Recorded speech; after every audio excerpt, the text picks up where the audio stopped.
నాకే సిగ్గుగా ఉందండి. అంటే ఏదేదో పైన చెయ్యడం, నీ ఒళ్ళు దగ్గర పెట్టుకొని నువ్వు ప్రవర్తించు. ఇందులో కొంచెం రిస్క్ ఉంటుంది, వచ్చి ఏమన్నా చేయొచ్చు అతను.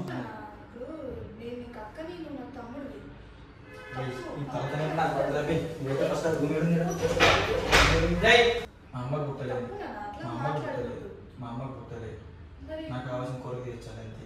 మీ అమ్మ నాన్న ఒకటే కదా. కాదు అట్లా కాదు, బుద్ధి మార్చుకోవాలి, కొంచెం మంచిగా ఉండాలి. మార్చుకోను, నాకు కావాల్సిన నాకే తర్వాత మార్చుకోను. తప్పు శ్రీకాంత్, ఎందుకు అట్లా నాకు కావాల్సిన నాకు ఇచ్చేసి తర్వాత మార్చుకుంటాను. ఏం చెప్తే నడుచుకుంటా తర్వాత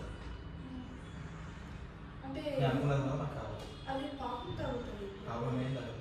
అక్క తమ్ముడు కదా, పాపం తగ్గుతుంది. చాలా జరుగుతున్నాయి అట్లాంటివి.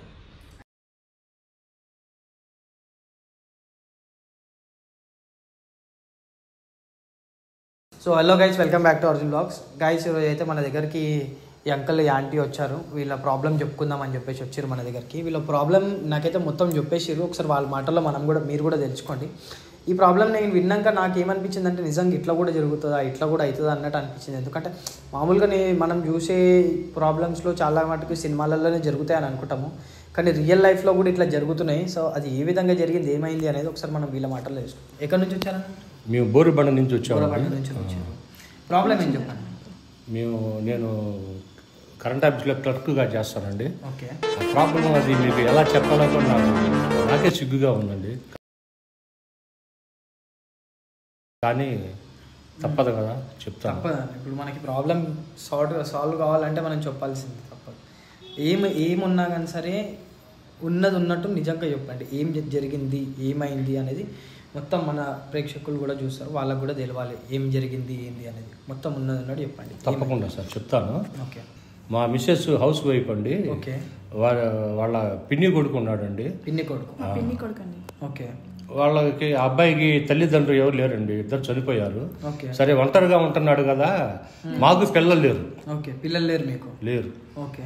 అబ్బాయిని కూడా కొడుకులా చూసుకుందామని చెప్పి, ఒంటరిగా ఉంటున్నాడు కదా అని చెప్పి, చదువుకుంటాడని చెప్పి తీసుకొచ్చి మా ఇంట్లో పెట్టుకున్నామండి. ఎంత ఉంటుంది అబ్బాయి ఏజ్?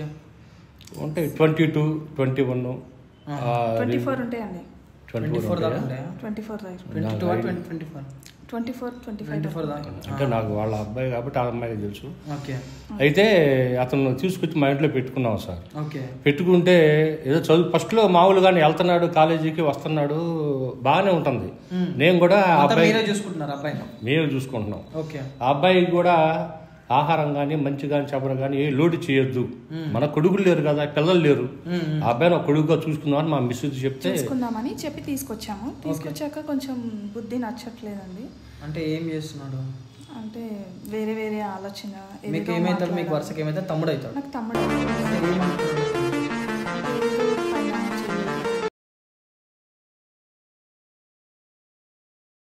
ఏదోలాగా చూడడం, వెరైటీగా చూడడం, అట్లా నచ్చట్లేదు.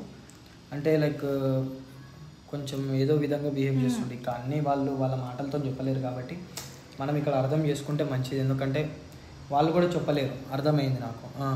అయితే నేను ఆఫీస్కి వెళ్ళినప్పుడు కొన్ని రోజుల తర్వాత ఆ అబ్బాయి ప్రవర్తనలో మార్పు వచ్చింది. ఓకే.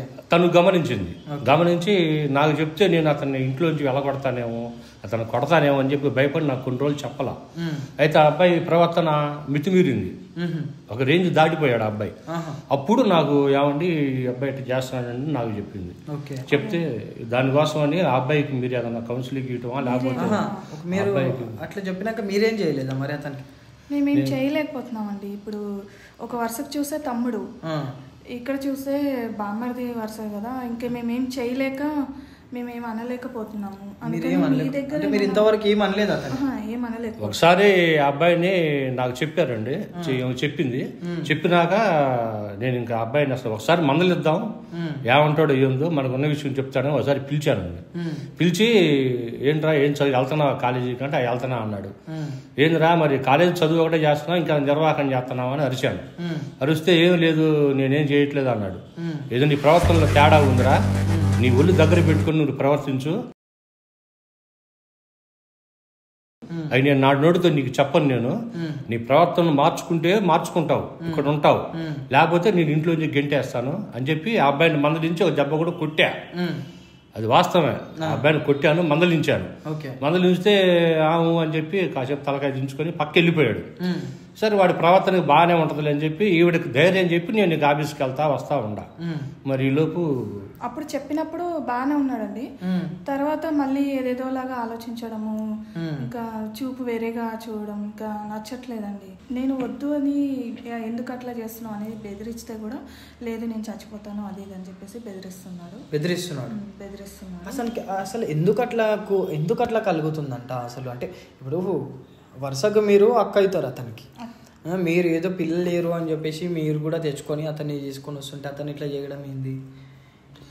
బుద్ధి మాత్రం నచ్చట్లేదు. ఇంకా మేము పిల్లలు లేదని తెచ్చి మేము తెచ్చుకుంటే ఇంకా నచ్చక మేము ఇప్పుడు అతన్ని వేరే వాళ్ళు చూసుకునే వాళ్ళు ఎవరు లేరండి. ఎవరు లేరు అందుకని మీరు చూసుకుంటున్నాం. మేము చూసుకుంటున్నాం. నేను కొడుకులాగా ఉంటాడు అని చెప్పి ఇంట్లో తీసుకొచ్చి పెట్టుకున్నా. తను ఒంటరిగా ఒక్కతే ఉంటుంది కదా. అవును. ఇంకా అతను ఏదేదో చెడు ఆలోచనతో ప్రవర్తిస్తున్నాడు. ఇప్పుడు అతను ఏం చేస్తున్నాడు? ఇప్పుడు ప్రస్తుతం ఏం చేస్తున్నాడు? అంటే చదువుకుంటున్నాడా? ఇంకా చదువుకుంటున్నాడు. ఇప్పుడు మీరు అతన్ని ఏం చేద్దాం అనుకుంటున్నారు? అంటే మీరు మళ్ళీ కూడా ఒకసారి చెప్పి చూసేది ఉండే కదా. ఇట్లా చెప్తే అతను ఏ పరిస్థితిలో లేడండి. అతని పరిస్థితి చాలా శృతి మించిపోయింది. పరిస్థితిలో లేడు అసలుకి. చాలా టూ మచ్ చేస్తున్నాడు. ఏదన్నా కొడితే ఆవిడ అనుమానం ఉంది అతను సూసైడ్ అటెంప్ట్ చేసుకుంటాడేమో అని. నేను మళ్ళీ పిలిచి అతను కొడితే అతను మళ్ళీ అతను చేసుకుంటే ఆ కేసులు అవన్నీ గట్రా మాకు ఇబ్బంది కదా. అందువల్ల మేము చాలా ఆలోచన చేస్తున్నాం. ఆలోచన చేస్తే వేరే వాళ్ళు చెప్తే మీ సజెషన్ తీసుకోమని మీ దగ్గరకు వచ్చాం సార్. దీనికి ఏదో పరిష్కారం మీరే చెప్పి. ఇప్పుడు మనం ఏం చేసినా సరే అతను సూసైడ్ చేసుకుంటా అని చెప్పి బెదిరిస్తున్నాడు అంటే మనం ఏం చేసినా ప్రాబ్లం అయిపోతుంది. అది నేను అంటున్నాను. ఇప్పుడు మనము ఒక వీడియో తీసి అతన్ని భయపెట్టించినా సరే మళ్ళీ అతను ఏమైనా చేసుకుంటాడేమో అనే భయం ఉంటుంది మనకి మళ్ళీ. అవునండి. ఇప్పుడు అతన్ని భయంలో కూర్చోబెట్టాలంటే మనం చేయొచ్చు. అంటే మనం ఇట్లా అతన్ని పిలిచి అతనికి తెలియకుండా ఒక వీడియో తీసుకొని మనం చేయొచ్చు. అతను మళ్ళీ తర్వాత ఏమైనా చేసుకుంటే మళ్ళీ మనకి ప్రాబ్లం అవుతుంది అని చెప్పేసి నా భయం అవుతుంది అంతే. ఇప్పుడు మనం ఏ విధంగా చేద్దాం ఏం చేద్దాం అనేది ఆలోచించాలి. అలా ప్రాబ్లం లేకుండా మీరేమన్నా ఆలోచించండి. ప్రాబ్లం లేకుండా అంటే ఇప్పుడు అతనికి ఫ్రెండ్స్ ఉన్నారా? ఉన్నారా? మీ దగ్గరకు వచ్చారు. మీ దగ్గరకు వచ్చి ఎన్ని ఇయర్స్ అవుతుంది అతను వచ్చి? మా దగ్గరకు వచ్చి 2 years అయింది. 2 years అవుతుంది. ఫ్రెండ్స్ ఉన్నారా బయట? ఫ్రెండ్స్ బయట ఉన్నారు. వెళ్తాడు, ఆఫీస్కి వెళ్తాడు. ఆఫీస్ అంటే చిన్న ఆఫీస్ వర్క్ చేస్తాడు. అంటే చదువుకుంటాడు చదువుకుంటాడు ఇక్కడ చిన్న ఆఫీస్ వర్క్ చేస్తాడు. ఇంకా ఫ్రెండ్స్ తో వెళ్తాడు. సాయంత్రం వస్తాడు. ఇంకా డ్రింక్ చేస్తాడు. ఏంటో నాకు అర్థం కాదు. ఇంకా వేరే ఏమన్నా మత్తు పదార్థాలు లైక్ ఏమన్నా మీకు ఎప్పుడైనా అనుమానం వచ్చేది లైక్ గంజాయి అలాంటి ఏమన్నా పదార్థాలు? గంజాయి మత్తు పదార్థాలు కాదు కానీ డ్రింక్ చేయటం మాత్రం చేసి రావటం ఈవిడ 2-3 సార్లు చూశారంట. నాకు చెప్పారు ఏమంటే డ్రింక్ చేసి వస్తున్నారండి ఆయన అని చెప్పారు. కానీ అనుకోలేదు. ఇప్పుడు సింపుల్గా మీరు ఇంట్లో నుంచి ఇట్లా చేస్తున్నాడు అని చెప్పేసి సింపుల్గా ఇంట్లో నుంచి వెళ్ళగొడితే అయిపోతుంది కదా. ఇంట్లో నుంచి వెళ్ళగొడితే మాకు పిల్లలు లేరు కాబట్టి మా చుట్టాలంతా బంధువులంతా ఏమనుకుంటారంటే వాడికి మేము అండగా ఉంటామని చెప్పి తీసుకెళ్ళి ఇంట్లో పెట్టుకున్నారు. తీరానేమో కొట్టి ఎలగొట్టారు అని చెప్పి మాకు బ్యాడ్ వచ్చింది ఒకటి. అది మీరు ఎందుకు ఎలగొట్టారు ఆ అబ్బాయిని అంటే మేము విషయం ఎలా చెప్తాం సార్? ఇది కుటుంబానికి సంబంధించిన విషయం, పరువుకు సంబంధించిన విషయం. 10 మందిలో మేము చెప్పలేం కదా. ఎవరికి చెప్పుకోలేక మీ దగ్గరకు వచ్చామండి. అతను అట్లా చేస్తున్నాడు అంటున్నారు కాబట్టి ఒకవేళ మీకు రేపటి రోజు అతను ఏమైనా చేసుకున్నా అతను ఇంట్లో నుంచి వెళ్ళగొట్టాలన్నా కానీ సరే మీ దగ్గర ఒక ప్రూఫ్ అనేది ఉండాలి. ఒకవేళ మీ వేరే బంధువులు ఎవరన్నా అడిగినా సరే ఒకవేళ పోలీస్ కంప్లైంట్ అయినా సరే అతను ఏమైనా చేసుకున్నా సరే మీకు ఒక ప్రూఫ్ అనేది ఉంటే మీకు ఏంటంటే ఇట్లా చేస్తున్నాడు మేము ఎలగొట్టేసినాము అందుకని ఆయన అట్లా చేసుకున్నాడు దాంట్లో మా తప్పేముంటుంది మేము ఏం చెప్పలేకపోయినాం అందుకని ఎలగొట్టేసినాం అని చెప్పి చెప్పుకోగలుగుతారు మీరు. మీకు ఒక ప్రూఫ్ అనేది ఉంటాయి. కాబట్టి ఇక్కడ మీరు ఏం చేయండి అంటే మీకు ఇంతగానో మీరు అతను అట్లా మీకు చేస్తున్నాడు కాబట్టి అంకుల్ ఇది ఒక్కటి నేను చెప్తాను, ఇది మీకు నచ్చుతుందో నచ్చదో నాకు తెలియదు, కానీ నేను చెప్పినట్టు చేస్తే ఏమో వర్కౌట్ అవుతుందేమో అన్నట్టు నాకు అనిపిస్తుంది. చెప్పండి సార్, పర్వాలేదు. ఇందులో కొంచెం రిస్క్ ఉంటుంది, వచ్చి ఏమన్నా చేయొచ్చు అతను, కాబట్టి మీరు మీ జాగ్రత్తలో ఉండాలి. ఇందులో మనకి ఇప్పుడు ఏం చేయాలంటే మనము మీరు ఇక్కడే ఉంటారు, ఈమె ఇక్కడే ఉంటుంది. మీరు అతను ఇంట్లో ఏ టైంకి వస్తాడు? ఇంటికి వచ్చి ఆఫీస్కి ఎప్పుడు వెళ్తాడు? ఇంటికి వచ్చేసి మార్నింగ్ ఆఫీస్కి వెళ్ళిపోతాడు. ఆఫీస్కి వెళ్ళి మళ్ళీ సాయంత్రం 5-6కి వచ్చేస్తాడు. కాలేజ్కి వెళ్తాడు అన్నారు కదా. కాలేజ్కి వెళ్తాడు, మార్నింగ్ కాలేజ్కి వెళ్తాడు, 2 వస్తారు. ఓకే 2కి వచ్చాక మళ్ళీ చిన్న వర్క్ ఉందని చెప్పేసి వెళ్ళిపోతాడు ఆఫీస్. Okay madam. రేపు ఏం చేయండి, మీరు ఇప్పుడు ఇంటికి వెళ్ళండి. రేపు మీరు అతనితో, ఒకవేళ ఈరోజు అతను వస్తే మీరు అతనితో మాట్లాడండి. ఏంటంటే రేపు నేను ఏమంటారు, రేపు ఎక్కడ కాలేజ్కి వెళ్ళకు, నువ్వు ఆఫీస్కి కూడా వెళ్ళకు, ఒక దగ్గరికి వెళ్దాం మనము, నీతో పని ఉంది అని చెప్పేసి చెప్పు. మా ఆయన ఏం రాడు, బావేం రాడు, నువ్వు ఒక్కనివే రా అని చెప్పేసి చెప్పు అతనికి. రేపు అతనికి చెప్పిన తర్వాత ఫస్ట్ నువ్వు అతన్ని తీసుకొని వస్తావో ఏం చేస్తావో నాకు తెలియదు. మీరు అతన్ని ఇక్కడికి తీసుకొని రండి. ఇప్పుడు ఈమె తీసుకొని వస్తారని మనకు తెలుసు, మీకు కూడా తెలుసు. మీరేంటంటే ఈమె కంటే ముందే ఇక్కడికి వచ్చేసి ఉండండి. మీరు వస్తున్నట్టు నాకు ఇన్ఫామ్ చేసిర్రు అనుకో, నేను ఏం చేస్తానంటే కెమెరా రెడీ చేసుకుంటాను. లేదంటే ఇట్లా కాదు అంటే మీరు ఒక పని చేయండి, రేపు మీరు ఇద్దరు రండి. అతనికి మీరు జస్ట్ ఏమని చెప్పండి అంటే, రేపు ఎక్కడికి వెళ్ళకు, ఆఫీస్కి వెళ్ళకు, కాలేజ్కి వెళ్ళకు, ఎక్కడికి వెళ్ళకు, నీతో పని ఉందని చెప్పండి. మీరిద్దరు వచ్చేసేయండి. మీరిద్దరు ఎట్లా అంటే, ముందు తన ఆఫీస్కి వెళ్ళినట్టు మీరు వెళ్ళండి, తర్వాత మీరు వెళ్ళండి. ఎందుకంటే ఇద్దరు కలిసి వెళ్తే ఏదో ప్లాన్ వేస్తున్నారని డౌట్ వస్తుంది. ఫస్ట్ మీరు వెళ్ళిపోండి, దాని తర్వాత మీరు వెళ్ళండి, ఇద్దరు కలిసి ఇక్కడ రండి. ఇక్కడికి వచ్చినాక మీరు ఇక్కడ సపరేట్ ఉండండి, రూమ్లో ఉండండి. మీరు ఇక్కడ ఉండండి మేడం. మీరు ఇక్కడ ఉన్న దాని తర్వాత అతనికి కాల్ చేయండి. కాల్ చేసి పిలవండి. పిలిచి, నీవు ఇట్లా అన్నావు కదా, నేను ఒక దగ్గరకు వచ్చిన, ఒక ప్లేసు ఇంట్లో అయితే వద్దు, మంచిగా ఉండదు, సరే నువ్వు ఏదైతే అడుగుతున్నావో, నీకు ఏదైతే కావాలనిపిస్తుందో సరే దాయి ఒక్కసారికి అని చెప్పేసి మీరు పిలవండి. మీరు ఏమనుకోకండి, ఎందుకంటే చేయాలి. పర్వాలేదు సార్, మీరు చేస్తారని మీ దగ్గరికి వచ్చాము.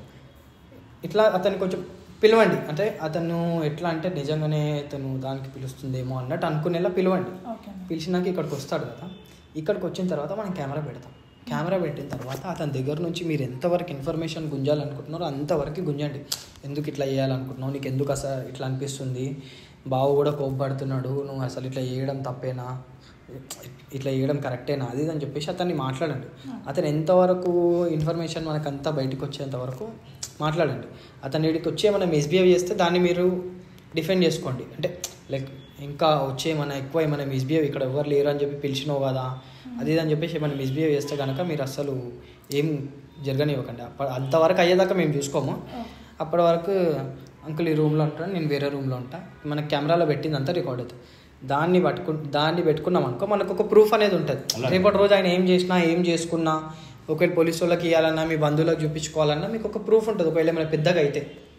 అందుకని దీన్ని పట్టుకొని మనం ఆయన బయటికి కూడా వెళ్ళగొట్టేసేయచ్చు, ఆయనకు చూపించి బయటికి కూడా వెళ్ళగొట్టేసాం. సో మీరు ఏం చేయండి అంటే రేపు రండి, రేపు వచ్చిన తర్వాత మనం చేద్దాం. ఓకే.